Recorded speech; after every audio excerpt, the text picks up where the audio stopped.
llegada de los españoles al continente americano en 1492, es decir, el descubrimiento de América, dio origen a un largo proceso de conquista y colonización de los pueblos de México.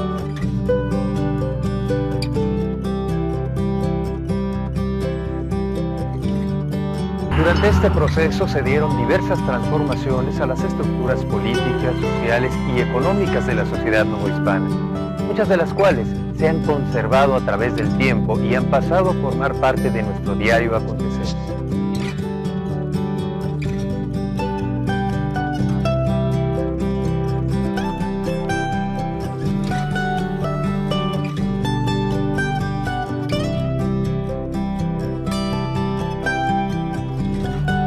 Durante este programa recordaremos las principales características que distinguieron al periodo colonial y cómo influyeron en el devenir histórico de México.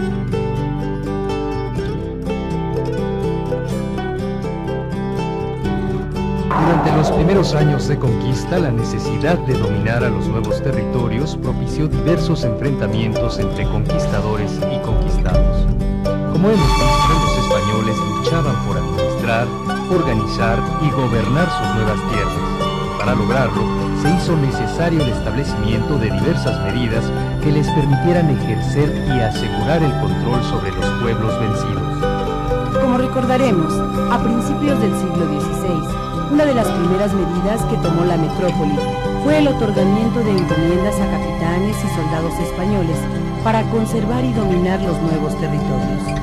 Así, la encomienda, además de que fue el primer sistema de trabajo colonial, facultaba a los encomenderos bajo permiso real para explotar la tierra y el trabajo de los indígenas encomendados. Este sistema condicionaba al encomendero a proteger, cuidar y cristianizar a sus encomendados. Sin embargo, el afán de riqueza y poder se impuso al objetivo religioso. Así recordemos que en el siglo XVI, el sistema de encomienda impuso a los esquemas políticos, sociales y económicos de los indígenas, transformando la forma de vida de la nueva colonia.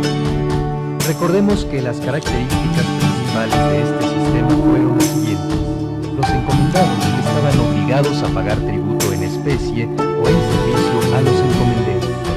Fue un sistema de explotación económica que abastecía de mano de obra necesaria para las actividades agrícolas, ganaderas, mineras y de construcción, donde el trabajo del indígena se dio en condiciones de esclavitud.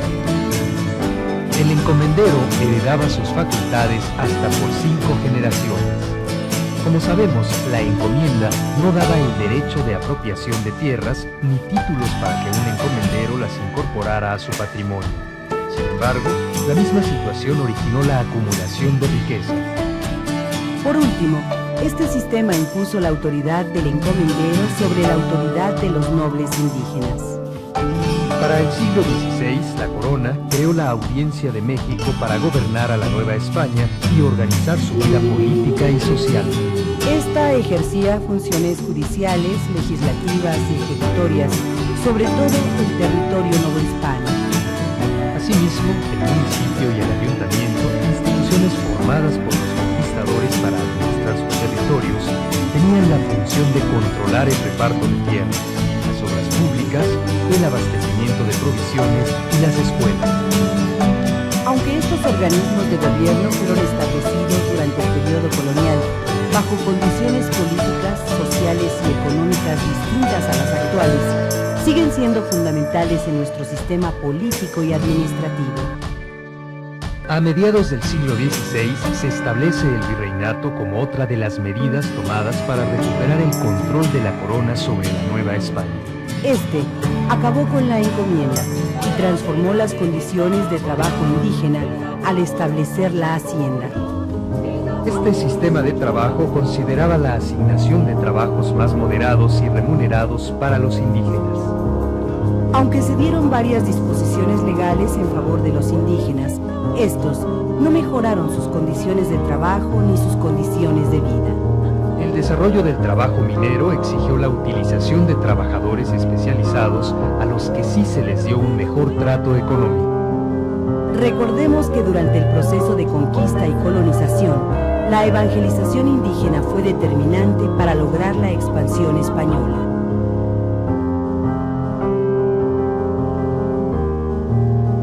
Desde el siglo XVI, la Iglesia adquirió extensas propiedades que aumentaron su fuerza política y económica y dañaron la propiedad agrícola indígena. Las órdenes religiosas que llegaron al continente cristianizaron y educaron a los pobladores de los nuevos territorios. De esta manera, la imposición y difusión de la religión católica a los pueblos indígenas originó diversas transformaciones en las tradiciones religiosas prehispánicas. La lucha por el poder político, social y económico entre la Iglesia y los conquistadores abarcó casi todo el periodo colonial, pero entre sus principales características podemos mencionar que contribuyó a mantener el dominio español sobre los pueblos conquistados y participó en la transformación cultural y espiritual de una parte importante de la población indígena. Dichas transformaciones se llevaron a cabo a través de la fundación de escuelas y seminarios donde se enseñaban oficios y se elaboraban cartillas bilingües para difundir mejor la religión católica. Actualmente podemos observar los resultados de este proceso de transformación en muchas de las costumbres de nuestra sociedad. Respecto al comercio de los siglos XVI y XVII, la política económica de la monarquía en la Nueva España estuvo basada en el mercantilismo. Recordemos que este sistema económico basado en el intercambio comercial de metales preciosos como el oro y la plata postulaba la exclusividad o monopolio del comercio colonial. Esta política económica que España estableció en la Nueva España se caracterizó por prohibir el comercio de otros países con sus colonias, intensificar la explotación minera en sus dominios, limitar la actividad agrícola e industrial de la colonia, dañando a diversos grupos sociales y provocando el descontento de la sociedad novohispana, provocar el comercio ilegal o de contrabando causado por la rivalidad comercial de España con Inglaterra, Francia y los Países Bajos. Como hemos visto en los siglos XVI y XVII, la minería representó el renglón económico más importante en la vida mercantil de la colonia. La agricultura, por su parte, fue el segundo renglón económico en la economía novohispana. La producción de haciendas, ranchos y grandes latifundios apenas satisfacía las necesidades de la población, entre otras cosas por el atraso técnico, por las sequías, inundaciones y plagas. La industria novohispana, también limitada por la política económica, solo producía artesanalmente artículos de primera necesidad como telas de algodón, vidrio y cerámica. Para el siglo XVIII y durante el reinado de Carlos III, las reformas borbónicas vuelven a transformar la estructura económica de la colonia. Podemos decir que esta época fue la de mayor auge y progreso de la Nueva España, ya que los gobernantes españoles se esforzaron por lograr el fortalecimiento de la monarquía. La administración borbónica fue esencialmente centralista y unificadora. Se crearon instituciones que disminuyeron la autoridad y fuerza del virreinato y se dividió al territorio en 12 intendencias para recuperar el orden político, social y económico de la colonia.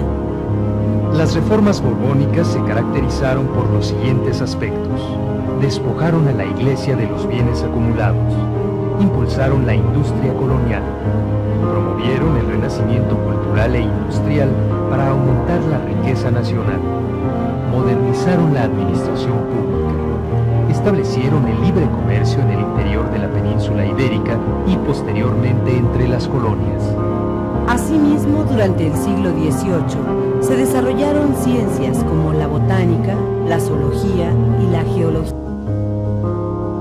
A finales del siglo XVIII y con la muerte del rey Carlos III, España comenzó a perder lentamente sus posesiones europeas y americanas debido a la situación política, económica y social a nivel mundial.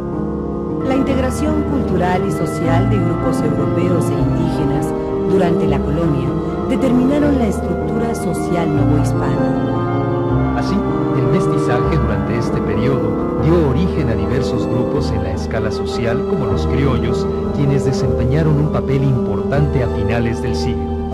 La discriminación política, social y económica de la que fueron objeto en los siglos XVI y XVII hizo que la población criolla buscara una identidad como grupo para crear una identidad nacional que les permitiera permitiera una forma de vida independiente a las disposiciones de España.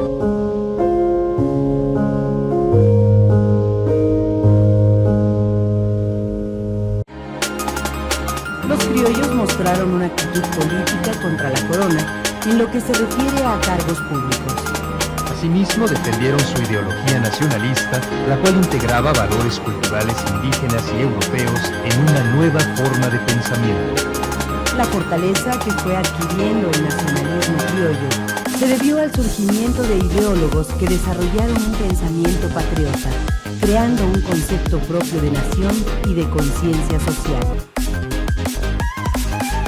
El periodo colonial se caracterizó por ser un proceso de continuos cambios en la vida política, social y económica de nuestro país.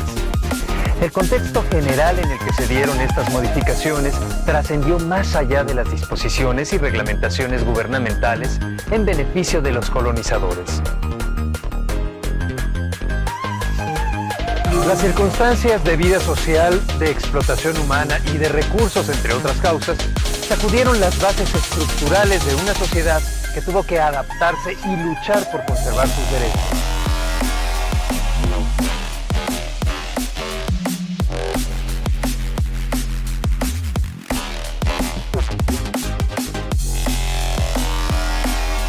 Este largo proceso trajo como consecuencia el surgimiento de nuevas formas de vida que se vieron consolidadas en la búsqueda de una identidad propia a través del movimiento de independencia.